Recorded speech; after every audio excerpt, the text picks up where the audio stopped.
Heyo, welcome into the CHGO White Sox pregame show presented by PointsBet. Use promo code CHGO when you sign up to get 2 risk-free bets up to $2,000. Welcome into Studio A of our CHGO offices here in the West Loop of Chicago. I'm the host of the CHGO White Sox pregame show, Sean Anderson. You can follow me on Twitter at Sean_W_Anderson. Alongside me, as always, light it up, friends. This is Herb Lawrence. Hello. You can follow him on Twitter at HectorBall23. I think now your mic is actually blocking your shirt. I said light it up because he's wearing a light it up shirt.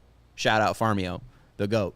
But today we are previewing the first game of a 4-game set between the White Sox and the Cleveland Guardians. The Sox currently sit at 46-46. They just saw the Guardians as well, took 2 of 2 from them in a 4-game set in Cleveland, and the White Sox, if they have a very, very, very good weekend, could possibly be in first place. Maybe that's a little bit too ahead of myself. Herb, how you doing?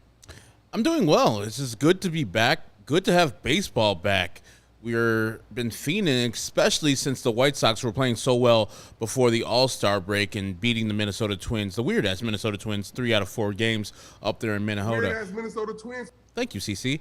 The White Sox, as I said before, are snake-bitten because there's one guy coming back while another guy goes on the IL.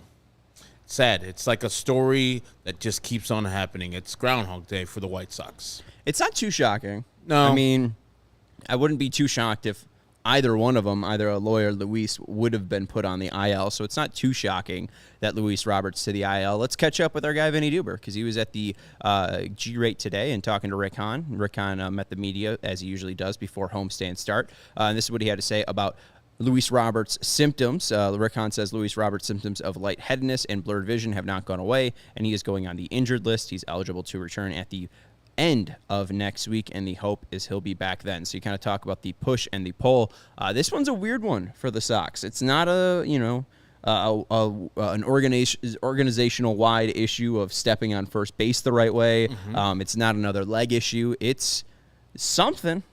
It's mysterious. Yeah, lightheadedness and blurred vision, that is very scary, especially when you can't pinpoint it. Maybe they know and just not divulging what he has, and I hope they're, through their words and the Rick Hahn I saw on camera, but giving these words to Vinny and the assembled media, didn't look too concerned, and maybe he has a good poker face, but I am not too worried, but also cautiously worried in the back of my mind, like, blurred vision and lightheadedness from that play where he's sliding at home and kind of tumbles a little bit. I didn't see any neck movement. I didn't see any head and brain snapping back like you can see usually in the NFL. And it's like, okay, concussion, something there. You could say, okay, that makes sense that he has lightheadedness. I don't see it. Maybe something happened in the clubhouse. We have seen it, though. I mean, I don't know if it's a certain thing that happens. I don't know what's going on, but, we see the one play in the night game where it's a ball that's in and he has a horrible route to it. I mean, that has to judge, depth on that. And we also see the weird Buxton one where Buxton hit the double to the wall and Robert was about 5 feet away from where the ball actually landed in the game before he ended up being taken out. So but then I don't understand how he hits a rocket home run. The grand slam. Well, let's go into it. So this is what Rick Hahn's full quote was on Luis Robert. We have gone through a handful of tests in Minnesota as well as in Chicago, and at this point, his symptoms have not fully resolved. We haven't been able to have these symptoms entirely resolve. Once they do, he'll be back out there. It was more of a problem problem of seeing from a distance, and in talking with Luis over the last few days while the White Sox haven't played any games, he really hasn't been challenged in that regard. In terms of reading a ball off the bat, at this time, everything seems to have been more or less the status quo since he left the game. I get that in situations that seem mysterious.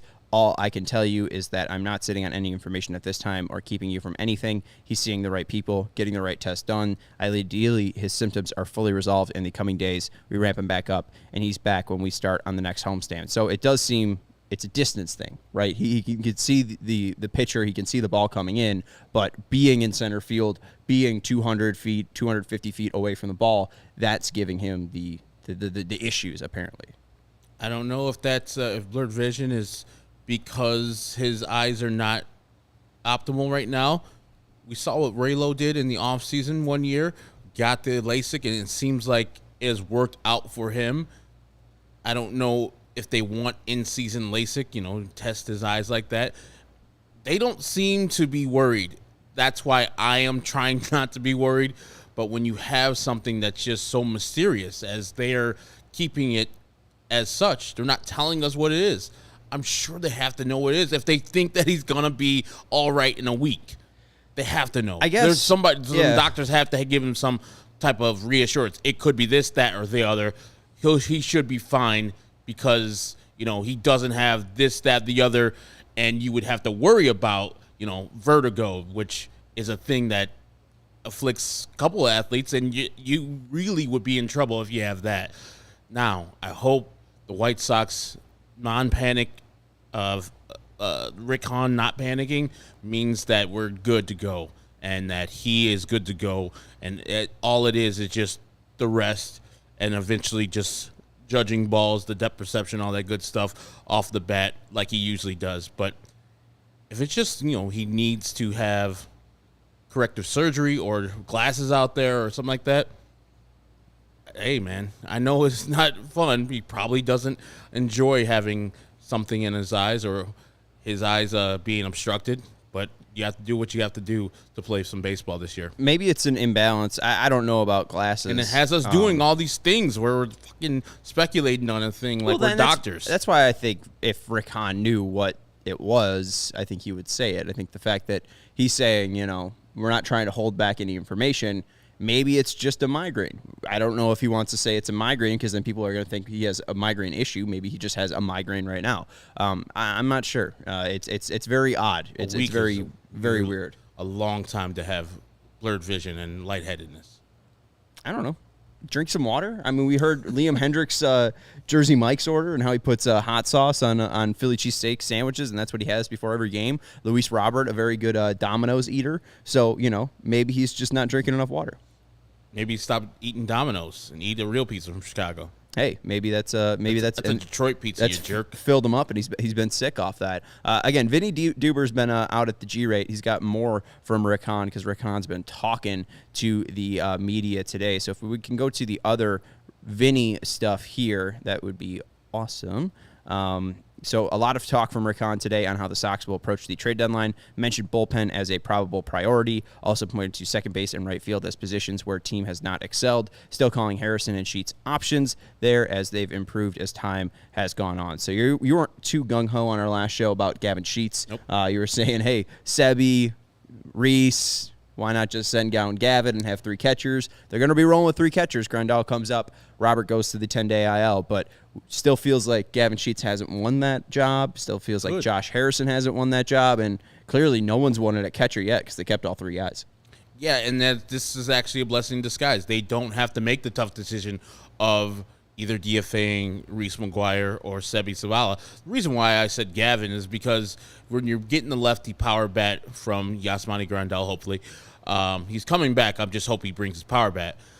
You really don't have a necessary need for Gavin Sheets because he can't play right field correctly, and I would want Grandal taking most of his at-bats at designated hitter. We'll see him tonight as the catcher, but I would be like, you would lose one of those players. You would lose either Sebi or Reese McGuire because I think they're both out of options. So Gavin has plenty of options, and while he has deserved to stay up here, this is probably like a payback for the time he didn't deserve to be up here where he stayed instead of Jake Berger. But they could get bailed out again where Jake Berger comes off the IL and they can send him down to the minor leagues and then keep the three catchers and keep Gavin Sheets on the active roster when Luis Robert hopefully comes back next Friday.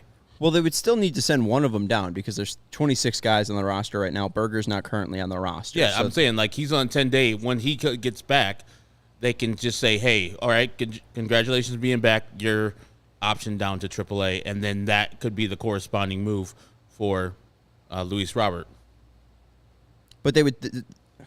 He's still on 26 right now. But no, he's not. He's been on the IL. He's not on the 26. I thought he was. No, because the 26 guys are the guy that are active. Sorry. So he's on the 40-man still. Yeah. Okay. My bad. You're all good. Yeah. No, I was just confused. I think the Sox make a move. There was another one from Rick Hahn talking about bullpen being a issue and being a need. So it feels like they're going to be looking for the bullpen. He said that's a priority. So I do think the Sox will look to make a move, whether it be a left-hander, whether it be a right-hander. We also have some Aaron Bummer news. He might not be back until early September. So it's up in the air. I think they will make a move and be active in the market, but I don't know what type of move. I don't know if it's going to be a big move. I don't think they're going to solve the second base position. I don't think they're going to solve the right field position. It might just be minor moves because this team is good enough right now to win the AL Central, so just help their ability in the playoffs. I really don't see a big move coming from this team. They definitely do need a lefty in the bullpen because Tanner Banks, while he's been decent, is not a guy that you would have to rely on in the playoffs. They need a guy, and Aaron Bummer, since he's not coming back till September, you can't depend on that. He's been out forever. And, when he was out, there was no new news except for today. It's been a very big-time mystery with him, so I would caution them to not rest on their laurels, even though bullpen has been performing, Tanner Banks has performing. You won't want a 31 or 30-year-old guy in his first major league season being your only lefty in the bullpen. That'll be really tough, a lot of pressure on him, and I don't think fair to the team that is in the championship window. You need an actual guy that's been in the fight, been in the major leagues in that role doing the job. Yeah, the issue is just guys who are actually available. There's not a ton of guys that are left-handers that are available on the market. Yusuf says Mantiply. Joe Mantiply is a right-hander, though. Oh, he's a lefty. Yeah, no, he's a lefty. All right, so maybe Joe Mantiply is a guy that they go after. All-Star, too.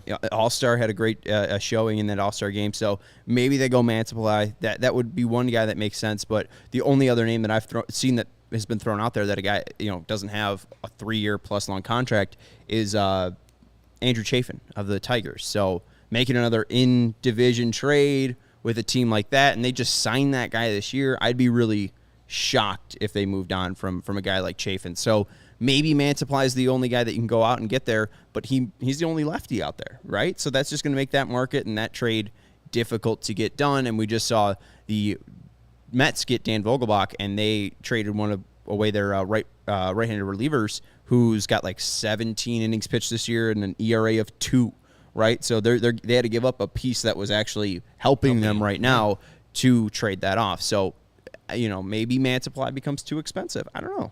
I mean, we talked about this. This is not a good farm system right now to deal from. I think they have the surplus of first base DH right fielders. They can deal from that. A team that wants a young person that has a future, maybe Gavin Sheets, you can part with.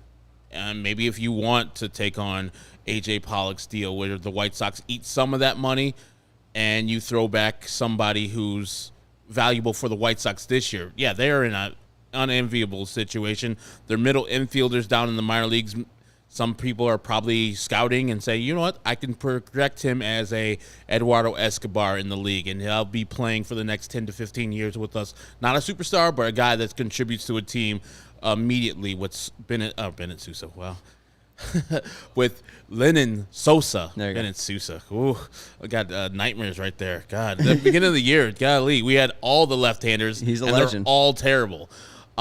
Except for, Aaron Bummer, even we depend on him. He was terrible too. So we need to fix that immediately for the bullpen. But I'm sure Rick Hahn is working the phones. And last year I didn't think they were going to get anybody big time. And they pulled off the trade for Craig Kimbrell and got Tempera Tupura last year from the Cubs. I was very surprised. And then also Cesar Hernandez. So I was very happy with Rick Hahn, even though the results of those 3 players didn't necessarily work out except for Tambura. I think he was going to do a deal again. And Jock Peterson would be great, but the Giants are kind of competing out there in the NL West. And this was... in the NL, not in the NL West. The Dodgers are clear. And this was Rick Hahn on Juan Soto, because I saw Juan Soto's name being thrown out there. He just said about premium players. It was probably in... regards to Juan Soto, but he didn't say the name Juan Soto, but he said historically, as long as I've been working here for Jerry and Kenny, there hasn't been a premium player that changed teams that we haven't at least had a conversation about, Herb. So they're at least having conversations. So right. They're exploring the Juan Soto market. I'm not sure if they're going to actually pull the trigger or have enough to get it done, but you never know. Maybe they're active enough. Quick reenactment of that conversation. You're Rick Hahn. I'll be Kenny and Jerry. Okay. Go ahead, ask me some questions about. Hi, Kenny. Juan Soto apparently turned down a $440 million contract extension from the Nationals. Should we acquire him? That sounds good for him. No. Bye. It's pretty good, Kenny. I would say that it probably just goes to, all right, how much does he cost? I mean, you probably hears the 440 and it's just like immediately no, right? Yeah, they close their ears immediately. I would say, as people have been putting out there, he is like Ted Williams, and that's a hardy name to put up there, but he's putting up those type of numbers. He's walking a lot. He hits the ball hard. He sees it great. A lefty power bat, which the White Sox have needed since infinity. Yeah, I would throw the kitchen sink at it as long as getting him doesn't impact too much of my major league squad. But yes, if they ask for Andrew Vaughn, yeah, sorry. And I know you're more of a guy that would say Robert instead of Andy Vaughn. Yeah. But this is a guy, I don't know. I know we're not going to get him. I know, guys, we're not going to get him because we're not going to firstly give up the people and then also give up the money. But I would have more than a conversation about it if I was Rick Hahn. More than a conversation, because it's a generational talent that you don't get often. And the White Sox would sell tickets. They would be the marquee place now for people to go because they have a 23-year-old superstar that would be in the middle of their lineup.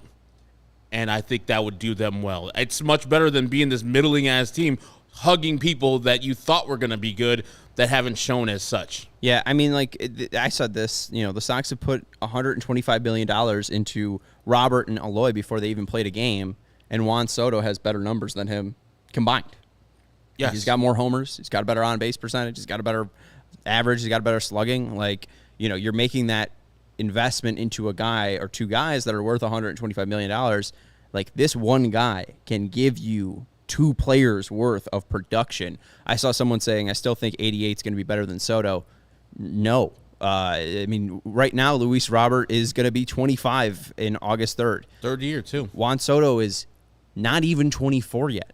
This guy is, even if you sign him to a 10-year deal, he's 33, and Max Scherzer, who's 36, just got a 3-year deal worth $146 million. This guy can still be valuable even after a 10-year contract. So it's easily the best investment in sports right now. And I understand that people think that it's the biggest trade package and biggest contract ever. There are reasons, and I don't think that those are, over-the-top reasons. But I think we're getting away because Soto's not on the Sox market. There's no way the Nationals are going to get proper value for what Juan Soto is. The years remaining on his contract, the player that he is, the fact that he turned down 440, they're going to get less than they bargained for, but they're going to get a nice package, which the White Sox will not be willing to or have the players to give to make it happen unless they're giving away from their major league team, and that's against the point. Well, and Steven brings up a good point here. Still hurts that they could have gotten Soto back in the day and only lost out by $100K to $200K. Do you think the conversation is, hey, so Jerry and Kenny, we can just call them Jenny because I just combined that. Yeah. Hey, Jenny, Juan Soto just turned down a $440 million contract, and then Jerry's like, oh, the guy that we snubbed 100 and 200 million, 200K on back when he was a young kid. Yeah, it's like, and Rick is like, yeah, you snubbed that. I asked for it. You didn't give it to me, you dick. Yeah, and Craig said, what about a Correa deal? 3 years, $150 million. The guy can get 15, 400 plus from somewhere. The reason with Carlos couldn't get that deal. Carlos couldn't get trusted because of his health, because of where he currently was at. Juan Soto has not had any major health issues. Absolutely. That's why it's easy. Anyways, there's one more final quote. This one's from Rick Hahn. We can just go to the quote, Steve, and we could skip the actual tweet from Vinny here. But this is talking about upgrades to the team and where they could upgrade. Moncada being Moncada and Yaz being Yaz are kind of part of what makes this team go. So you're not switching that out. You're going to try to make that work if they're healthy the best you can with those players because of what they're capable of doing when they're right. We saw what Yaz did last year when he came off the IL. He damn near carried the team for a little while. So I think pivoting from our 4 or 5 win players midstream is probably not the strategy you want to follow. So they're going to be sticking with Yohan Moncada at third. They're going to be sticking with Yasmani Grandal at catcher. Vinny wanted to put that with the OPS rankings for the Sox at those positions. Yoan Moncada's been hurt and he hasn't been consistent, but numbers look good recently. Yaz looked great in his rehab, hitting over 1,000 OPS in 38 plate appearances. So hopefully you can get a good idea before August 2nd of where Moncada and where Grandal are truly at in these next 9 games or so, and then assess where they're at. I don't think there's going to be a left-handed bat that they really can go out and get. You've brought up Josh Bell before. I'm not against any upgrades in whatever way they come, but it does feel like it's going to be second base, right field, and the bullpen that are addressed. And if you can find somebody who plays second base and or right field and happens to be a left-hander, that'd be great. But I wouldn't be committed 100%, we got to get a second baseman or a right fielder this time. Just get the best player that you think is available that will help the team. And if you need to shuffle the decks a little bit and have players play out of position a little bit, hell, we've been doing that all season long with Gavin Sheets and Andy Vaughn. So what's another person? So just get a person that will help this team no matter the position.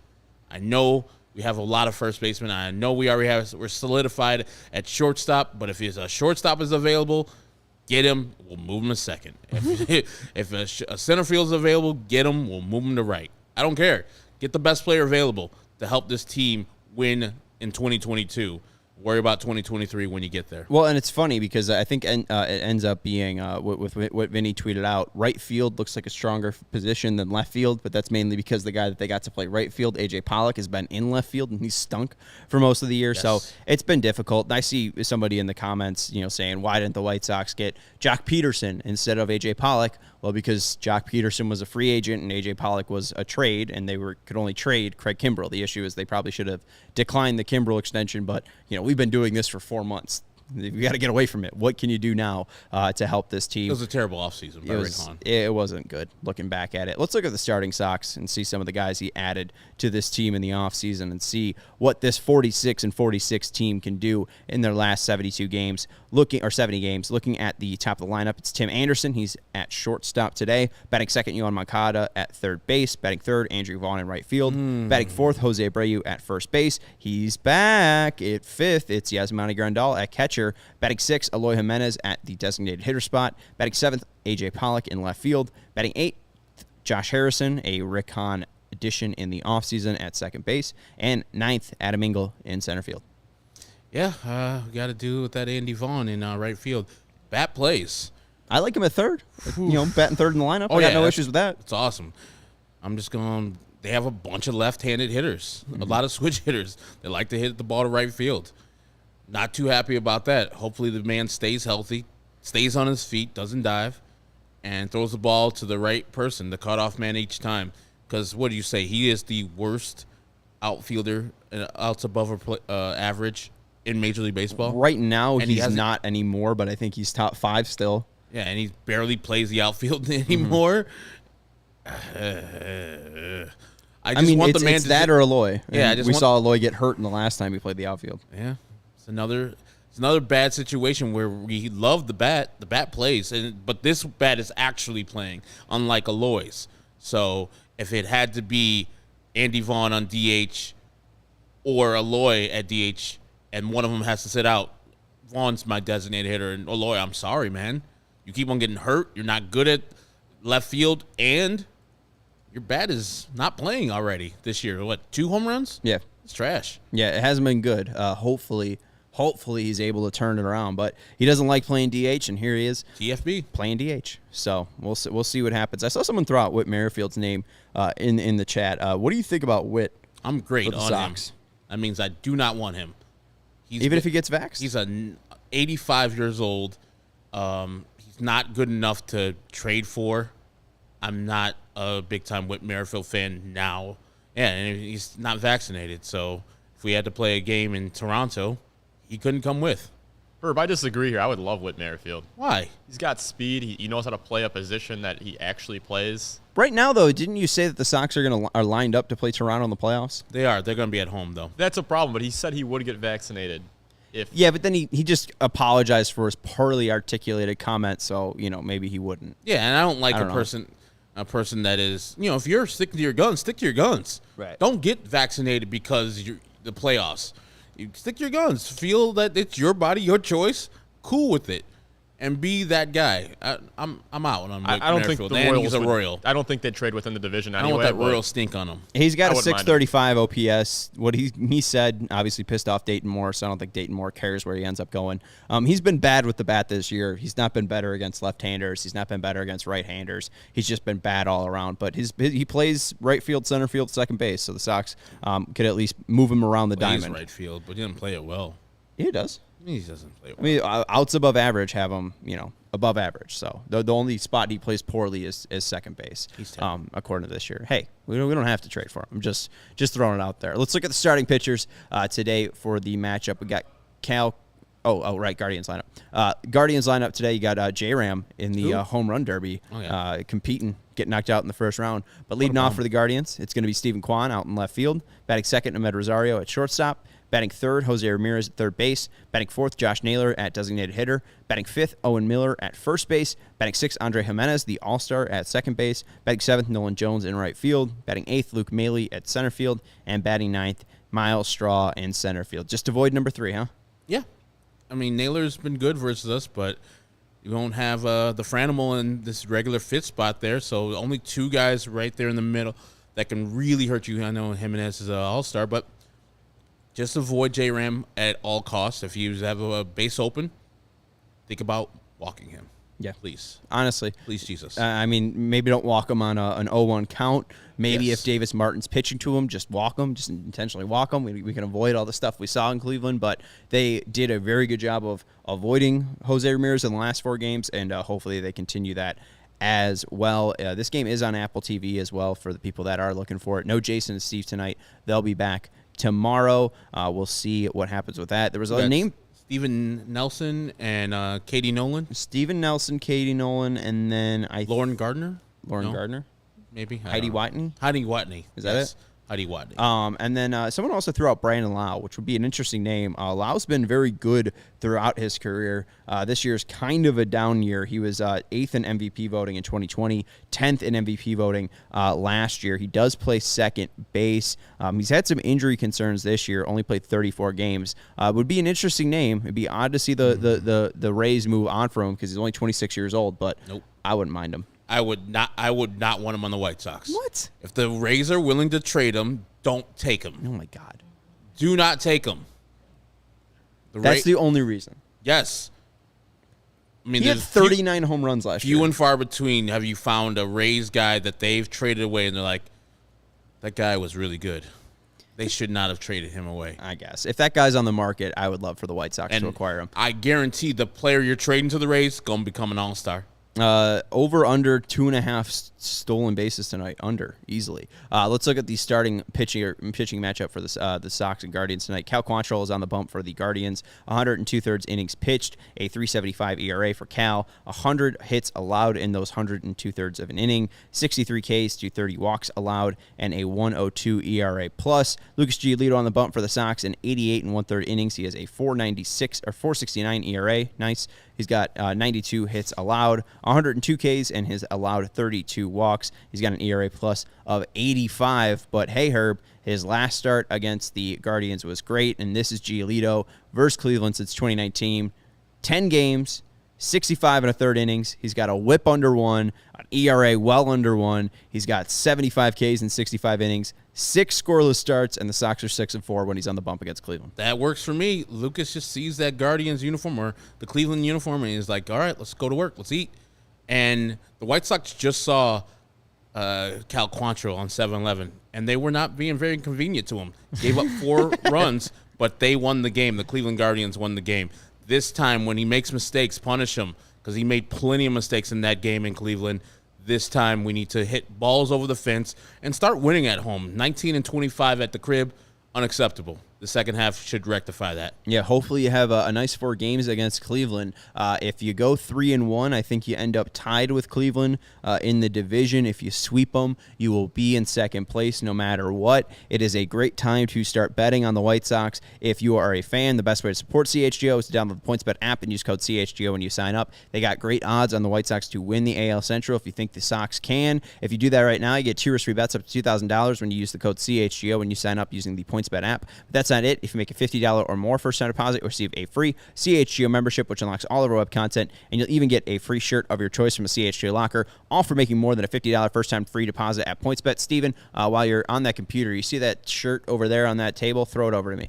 If you have any questions, you can email PointsBet at allchgo.com. We'll help you out. PointsBet's your home for live in-play betting. Hey, nice. I got it. And it is your home for live in-play betting, and it just got even better. If you see an edge in the game you're watching, if your favorite team is primed for a comeback, don't just watch the game, bet along with live. There's more live betting, more live markets, and faster live cash outs with the PointsBet app. So what are you waiting for? It's time to elevate your live betting game. Download the PointsBet app right now and use promo code CHGO once you sign up. And once the game starts, don't just bet. Live your bet life with PointsBet. If you or someone you know has a gambling problem and wants help, call 1-800-GAMBLER for crisis counseling and referral services.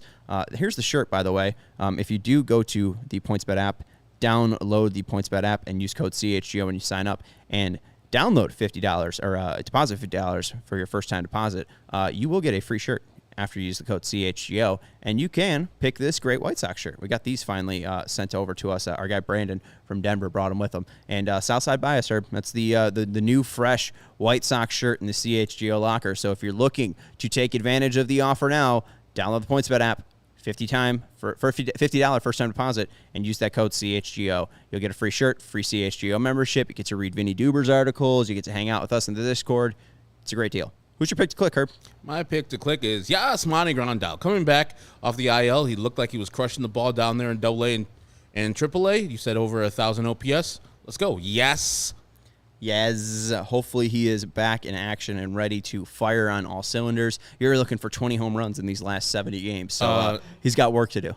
Yeah, 18 home runs in the last 70. Oh, 18. 20 total, yes. Oh, okay. All right. 20 would be too much in 70 games. Way too much. Only 18. Yeah. I'm going with Andrew Vaughn. He's hitting third, and Beefloaf wants to see more. So, that Beefloaf called that one homer against the Twins, and by called it, he said he needs an Andrew Vaughn homer, so apparently that's him calling it. But I'll go with Andrew Vaughn because he's been real damn good as of late. So I think Andrew Vaughn's going to continue it and continue his hot stuff. So we'll see what they do. You got a final score for me? I'm going to go 5-2.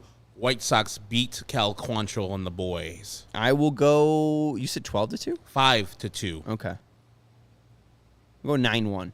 I like Jesus Edgar. Jesus Christ. Jose Abreu and Sox win 8-1. I'll go 9-1. All right. I think it's going to be a bloodbath. Look at Edgar. You and Edgar in lockstep. And Matthew Cortese has Tim Anderson going off, and Yaz did crush it off the IL versus the Cubs. That was like a 15-8 game or something like that. That was a crazy one. I do remember that. I think that was the first game that Tempura pitched, and he was not good. And the fans were booing him lustily. Yeah, and then he was all right. And then he was like great from then on. And then the other Cubs pitcher was the issue, that we traded for Madrigal. Anyways, that's going to do it for the CHGO White Sox pregame show. We'll be back after the final out is made for the CHGO White Sox postgame. Make sure you are subscribed to our YouTube channel. You like the video. We'll be back after the final out is made, hopefully after a White Sox win. That's Herb Lawrence. You can follow him on Twitter at Ecknerwall23. I'm Sean Anderson. You can follow me on Twitter at Sean_W_Anderson. And thank you to Stephen Nicholas for his production. Go Sox. Hopefully it's a win, and we'll talk to you after the game.